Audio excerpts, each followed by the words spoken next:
გამარჯობა, დღეს გესაუბრებით ინტიმურ ჰიგიენაზე, თემა, რომელიც ძალიან აქტუალურია, თუმცა ძალიან ხშირად ყურადღების მიღმა რჩება.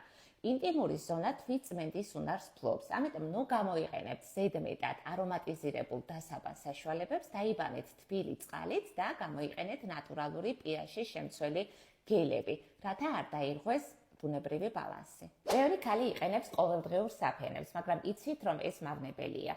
ისინი ინარჩუნებენ ტენიანობას და ქმნიან ძალიან ხელსაყრელ გარემოს ბაქტერიების გამრავლებისათვის. ამიტომ ეცადეთ მათი გამოყენება შეზღუდოთ.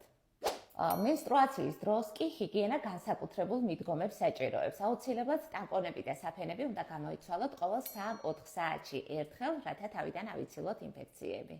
ბამბის საცვლები თუ სინთეტიკა პასუხი მარტივია, რა თქმა უნდა, ბამბა ის ატარებს ჰაერს და ხელს უშლის ბაქტერიების გამრავლებას. მაშინ, როდესაც სინთეტიკა ინარჩუნებს ტენიანობას და ქმნის ხელსაყრელ გარემოს ინფექციის განვითარებისათვის. სექსის შემდეგ აუცილებლად დაიბანეთ. თბილი წყალი საკმარისია, რათა თავიდან ავიცილოთ არასასურველი პრობლემები. და ბოლოს, ყველაზე მნიშვნელოვანი ექიმთან ვიზიტი. ბევრს გონია, რომ გინეკოლოგთან უნდა მივიდეს მხოლოდ მაშინ, როდესაც პრობლემა არსებობს. თუმცა გეგმიური პროფილაქტიკური გამოკვლევა წელიწადში ერთხელ აუცილებელია, თუნდაც არაფერი გაწუხებდეთ.